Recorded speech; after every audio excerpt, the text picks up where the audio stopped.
श्रीमान वेंकटनाथार्य कवितार्किक केसरी वेदांताचार्यवर्यो मे सन्निधत्तां सदा हृदि रामानुजदयापात्रं ज्ञानवैराग्यभूषणं श्रीमद्वेंकटनाथार्यं वन्दे वेदान्तदेशिकं लक्ष्मीनाथसमारम्भां नाथयामुनमध्यमाम् अस्मदाचार्यपर्यन्तां वन्दे गुरुपरम्परां यो नित्यमच्युतपदाम्बुजयुग्मरुक्मव्यामोगतस्तदितराणायमेन अस्मद्गुरोर्भगवतोस्य दयैकसिन्धोः रामानुजस्य चरणौ शरणं प्रपद्ये। श्रीवत्सचिन्नमिश्रेभ्यो नमभुक्तिमधीमहे यदुक्तयस्त्रयी कण्ठे यहन्ति मङ्गलसूत्रतां। श्रीपराशरभट्टार्यः श्रीरङ्गेशपुरोहितः श्रीवत्साङ्कसुतः श्रीमान् श्रेयसे मे अस्तु भूयसे. போன 8வது ஸ்லோகத்தில் ஸ்ரீரங்கராஜஸ்தவம் பூர்வ சதகத்தில் ஸ்ரீரங்கநாதனை பற்றி ஆரம்பித்தார். இந்த ஸ்லோகத்திலிருந்து பரிச்சயா இனிமேல் ஸ்ரீரங்கநாதனுடைய ஸ்துதி தான். ஸ்ரீஸ்தனாபரணம் தேஜா ஸ்ரீரங்கேஷயமாஸ்ரயே சிந்தாமணி இவோத்வாந்தம் உத்சங்கே அனந்த போகினஹான்னு போன ஸ்லோகத்தில் ரங்கநாதனை துதித்தார். ரங்க விமானத்தில் ஆதிசேஷன் மடியில் பெரிய பெருமாள் பள்ளி கொண்டிருக்கும் அழகு ஒரு சிந்தாமணியைப் போல இருந்ததுன்னு அனுபவித்தவர். அடுத்த ஸ்லோகம். இதில் ஸ்ரீ ரங்க விமானத்தில் எழுந்தருளிருக்கும் எம்பெருமான் எத்தகையவர்னு அனுபவிக்கிறார். அஸ்தி வஸ்த்விதமித்தந்த்வ பிரசங்கியான பராங்முகம் ஸ்ரீமத்யா யதனே லக்ஷ்மி பதலாக்ஷைகலக்ஷணம். அஸ்தி வஸ்த்விதமித்தந்த்வ பிரசங்கியான பராங்முகம் ஸ்ரீமத்யாயதனே லக்ஷ்மி பதலாக்ஷைகலக்ஷணம். அதாவது இந்த வஸ்துவின் ஸ்வரூபம், ரங்கநாதனுடைய ஸ்வரூபம் இத்தன்மை உடையது, இப்படிப்பட்டது, இத்தகைய சுபாவம் உடையது, இத்தகைய வைபவம் உடையது, இத்தகைய குணநலன்கள் இருக்குது, இப்படிப்பட்டமான மகிமை இருக்குது அப்படின்னு யாராலும் அறிய முடியாது. அப்போ எப்படி பெரிய பெருமாளை அறிவது அப்படின்னா, ஸ்ரீ ரங்கநாயகின் திருவடிகளில் பூசப்பட்ட அந்த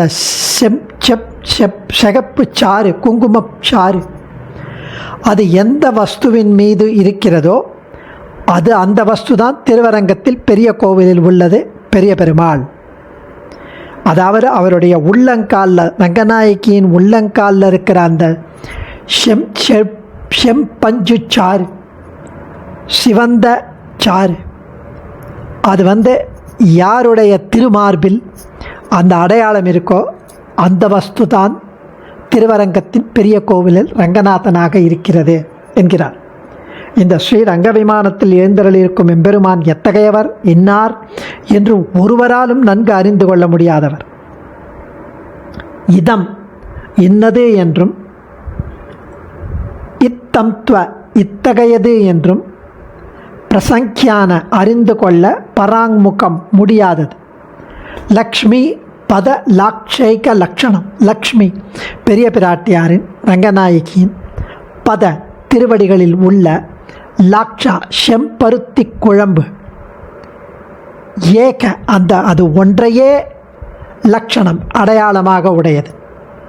அந்த வஸ்து ஒரு பரம்பொருள் ஸ்ரீரங்கநாதன் என்றபடி.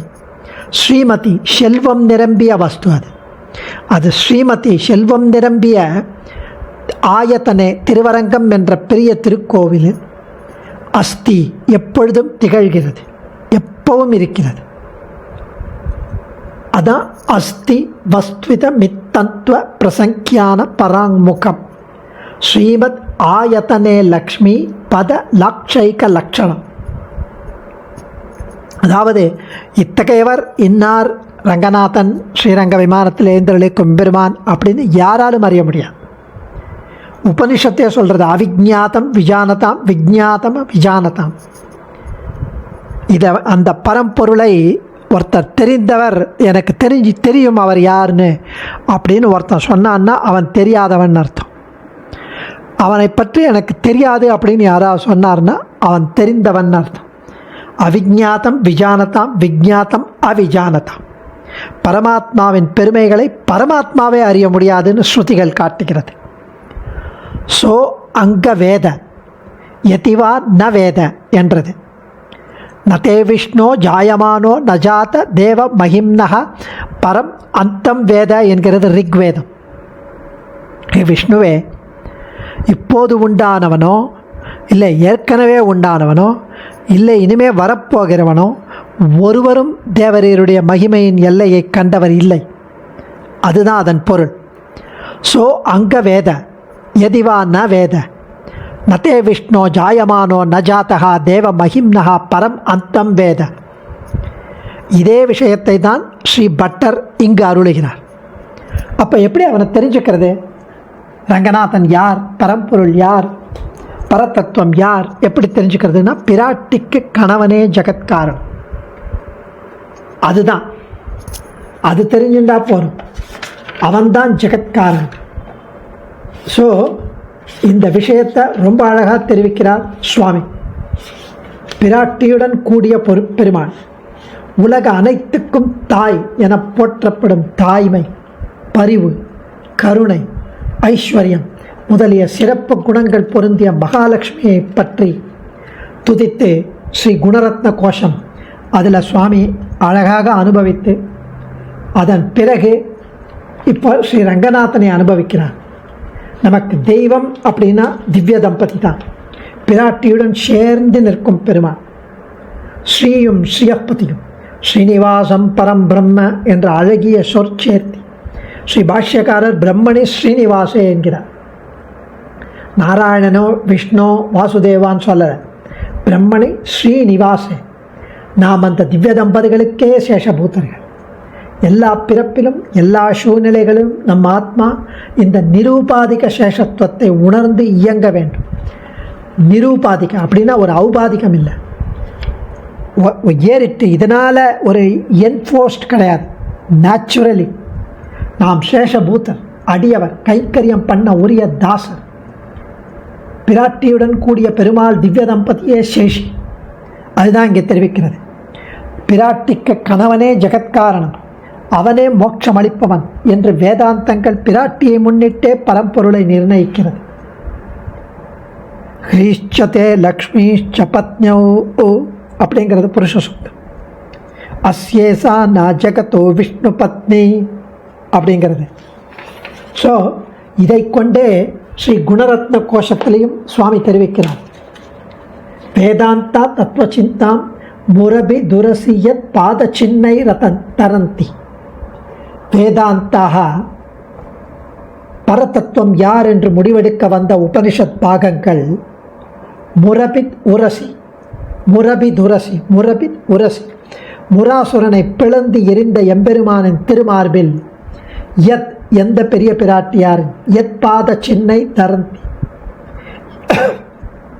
யத் பாத சின்னை தரந்தி, எந்த பெரிய பிராட்டியாரின் திருவடிகளின் அடையாளங்களை கொண்டு நாராயணனே பரம்பொருள் என்ற முடிவுக்கு எந்த உபனிஷத் பாகங்கள் வந்துள்ளனவோ, அங்கே ஸ்ரீ குணரத்ன கோஷத்தில் 4வது ஸ்லோகத்தில் இருக்கிறார்.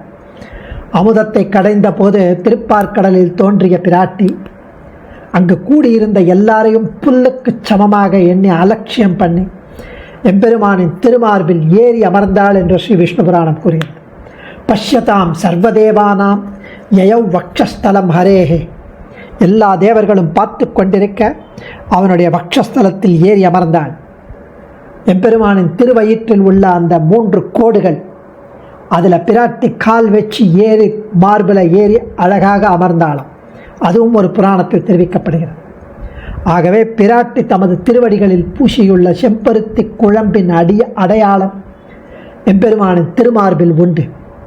இது சும்மா ஒரு கற்பனை, கவிநயம், அதிசயோக்தி அப்படின்லாம் ஒன்றும் கிடையாது.